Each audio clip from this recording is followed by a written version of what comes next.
Bonjour amis milanistes et bienvenue sur ma chaîne YouTube Julien Rossoneri officiel. Alors aujourd'hui on va parler de la conférence de presse qui s'est passée hier pour le match d'aujourd'hui Atalanta-Milan qui se joue à 20h45. Et je vous parlerai aussi des formations probables. Mais avant de commencer cette vidéo, comme d'habitude, je vous demanderai de me lâcher un petit like, vous abonner à ma chaîne et vous écrire un petit mot en commentaire pour me dire si vous appréciez ou non mes vidéos.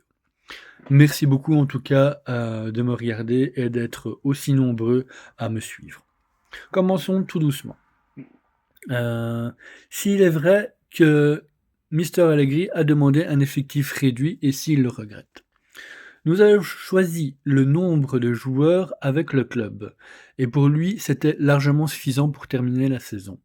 Peut-être qu'avec une boule de cristal et sachant qu'il allait perdre 5 joueurs en même temps, il aurait pu en demander 2-3 en plus. Mais il dit qu'il faut rester positif. Bartesali, Ricci et De Winter, pardon, fait partie du Milan et sont faits pour être à Milan. Alors, par rapport à ça, moi je dirais en fait que ça me fait penser un petit peu à la situation que Milan a vécue en 2011. Mister Allegri, pardon.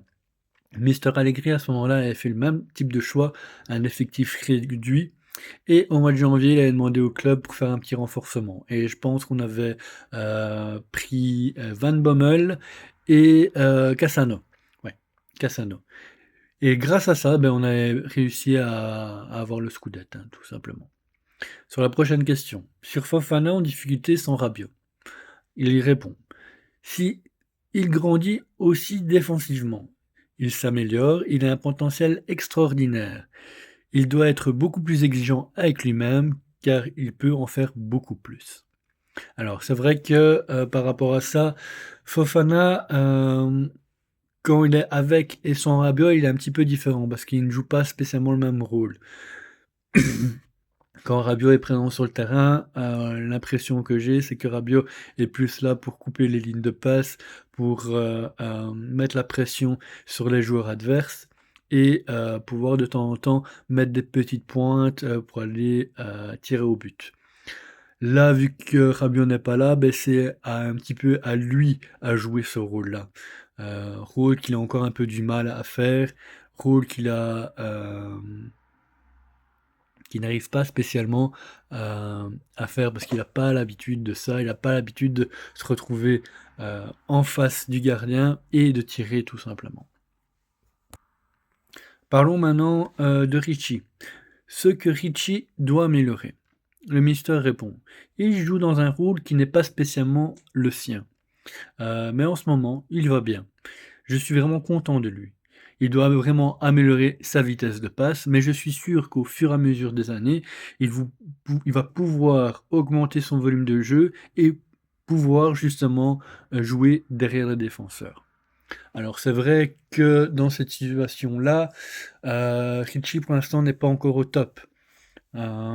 Car je pense que dans les prochaines années, quand, bah, Modric, aura pris sa retraite, ce sera à lui justement à jouer derrière le défenseur et là pour l'instant, il n'est pas prêt. Il n'est pas prêt du tout à prendre ce rôle-là. Le gros défaut qu'il a pour l'instant, c'est justement ses passes. À la place de faire plus de passes en verticalité vers l'avant tout simplement, il a plus tendance à faire des passes à l'horizontale ou vers l'arrière et ça permet au jeu d'être un peu plus ralenti, d'être moins dynamique. Mais sinon pour le reste, voilà, Ricci est vraiment un très bon joueur, en termes, de défense. Il récupère assez régulièrement des ballons et ça c'est vraiment très bien. Alors, prochaine question, ce que les entraîneurs doivent faire pour aider les arbitres. Alors, là, Mister Allegri, il répond tout simplement: «Moi aussi je fais des erreurs, parce que je me mets souvent en colère, ça on le sait. Je devrais être moins en colère, je le fais souvent car je suis humain. Je perds souvent mon sang-froid, pardon. Ah aujourd'hui les gars, ça va pas, hein, franchement ça va vraiment pas.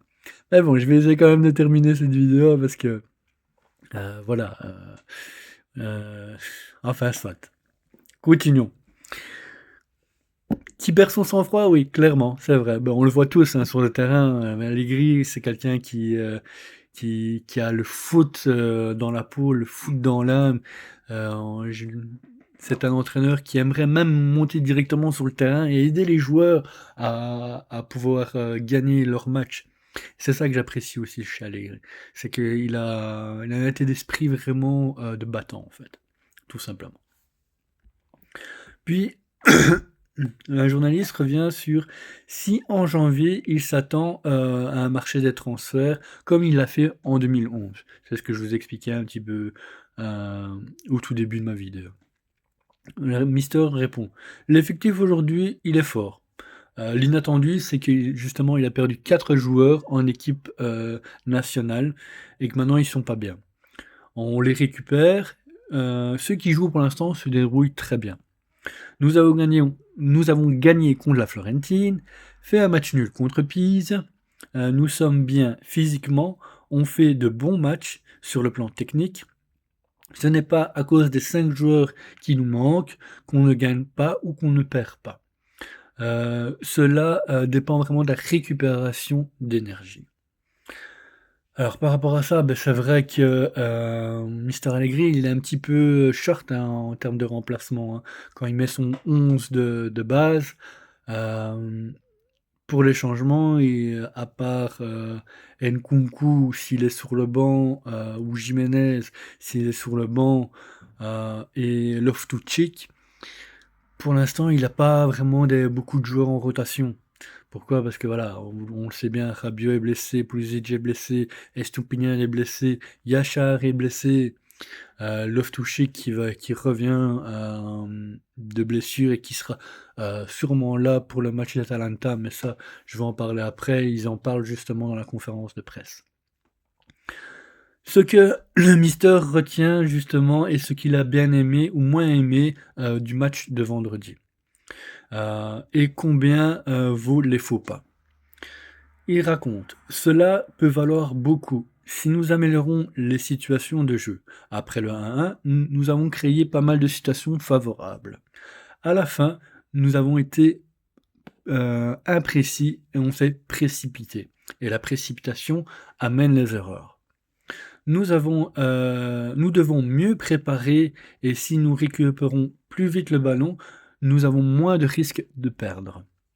Si nous devons faire match nul, il fallait que cela se termine 1-1 et pas 2-2. Comme il le dit toujours, quand les parties peuvent se gagner, il faut les gagner. Quand les parties, où on peut, pas gagner, on doit pas les perdre, tout simplement».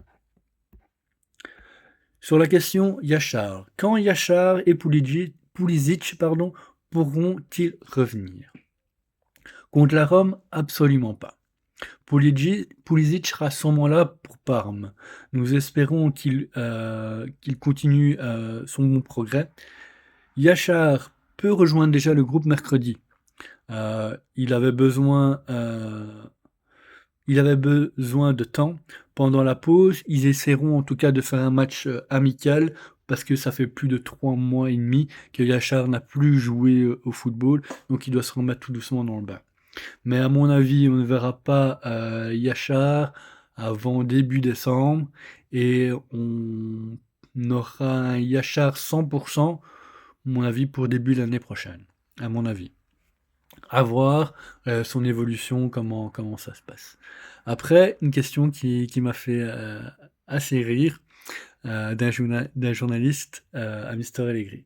S'il compte entraîner les joueurs au rugby, compte tenu, du deuxième but encaissé vendredi.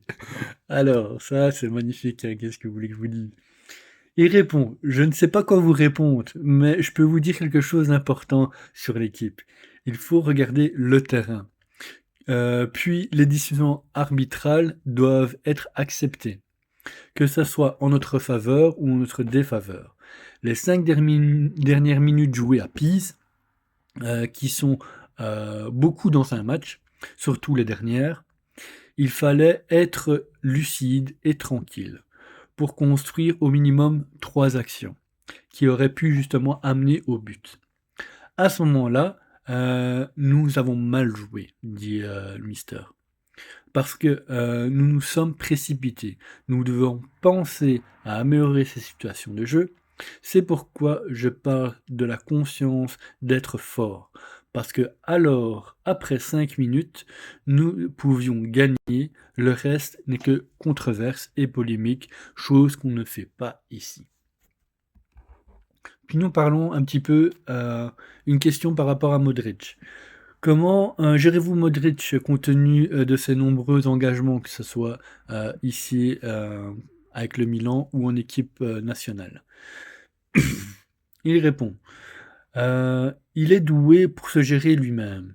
Il est tellement doué pour jouer, surtout dans son nouveau rôle, qu'il semble courir beaucoup plus. Il court bien, il joue un football merveilleux. Plus il est sur le terrain, mieux c'est pour nous. Et ça, c'est clair. Et mieux c'est pour les spectateurs qui regardent le match. Quelques mots maintenant sur l'arbitrage et les problèmes qu'il s'est passé dans le match contre Pise et dans les autres, hein, parce que voilà, il n'y a pas eu que chez nous qu'il y a eu pas mal d'erreurs d'arbitrage. Alors, sur les difficultés maintenant de Jiménez pour l'instant, ce sont ces chiffres. 0 goal en 8 parties de Serie A. Mais pour les grévistes, c'est facile. Demain, tout peut changer. En un instant, il se débrouille bien, il travaille pour l'équipe. Ensuite, avec la Fiorentina, il est entré en jeu et il s'est bien débrouillé. Il a fait un bon match. Et puis contre Pise, il a fait un match de merde. Voilà. C'est pas ses mots, mais c'est mes mots à moi. Mais c'est pas pour ça qu'on doit le tenir à l'écart. Il est fort, il a toujours marqué dans ses autres clubs, il va marquer aussi ici à Milan. Alors par rapport à ça, c'est vrai que Jiménez, quand il était dans son autre club en Hollande, il a marqué plus d'une vingtaine, 20-25 buts sur une saison, ce qui est incroyable. Ici au Milan, la différence en fait, c'est que ben oui, bien sûr, il a fallu un petit temps d'adaptation. Maintenant qu'il est adapté, il faut qu'il reste à sa place. Tout simplement pourquoi? Parce que, comme je l'ai dit dans ma vidéo précédente euh, du match euh, euh, du match contre Pise, moi je l'ai vu énormément, mais énormément revenir au milieu de terrain à la place de Fofana. Ce n'est pas son rôle. C'est pas un milieu de terrain, c'est un attaquant. Lui, ce qu'il doit faire, c'est attaquer. C'est être aux abords de la surface et être prêt à avoir un ballon et tirer au but. C'est tout ce qu'on lui demande. On lui demande pas de revenir défendre ou quoi aux caisses. Non. Nous, on veut un buteur. Et là, pour l'instant, Jiménez, il n'est pas dedans. C'est ça aussi que ma vidéo précédente, j'étais un petit peu énervé par rapport à ça. Parce que il y a eu tellement de dires, on aurait dû prendre Vlahovic, on aurait dû prendre Tchik, on aurait dû prendre Pep, peu importe. Moi, j'ai confiance en Gimenez. Je sais qu'il peut le faire, je sais que c'est un très bon joueur. Et apparemment, c'est un brave garçon, très gentil d'ailleurs. Il est là, on le voit, il se donne à fond quand il est sur le terrain. Mais il doit rester à son poste. Pour moi, c'est simple, c'est ça. Il doit rester à son poste. Tout simplement. Alors, après, il parle d'Nkunku. Nkunku est-il prêt à jouer dès le début? Nkunku grandit. Il a été arrêté pendant de nombreux jours. Vendredi, il a eu une bonne occasion. Et ça, c'est vrai. Il est techniquement extraordinaire. Nous devons décider demain s'il joue en début de match ou pas. Puis, plus ils jouent ensemble, plus ils se connaissent et mieux ils jouent ensemble. C'est la période la plus dangereuse pour les blessures. Beaucoup de matchs. Pensons maintenant à l'Atalanta. Ils ont des qualités physiques, et ça c'est vrai, des qualités techniques, et ça c'est vrai. Jouer à Bergame va être vraiment pas facile du tout. Ce sera un affrontement direct, car eux aussi jouent pour la 4e place. Alors, je ne sais pas de quoi vous avez pensé par rapport à tout ça. Maintenant, n'hésitez pas à me mettre un petit commentaire pour me dire, ce que vous avez pensé de la conférence d'Allegri et peut-être, ce que vous aurez aimé, entendre de sa part. Ici, il y a une petite statistique, que j'ai retrouvée, sur les confrontations directes Atalanta-Milan. Dans l'histoire récente, en tout cas, ça penche plus à la faveur d'Atalanta. Lors des 5 derniers duels, l'Atalanta s'est imposé 4 fois et on a fait un match nul.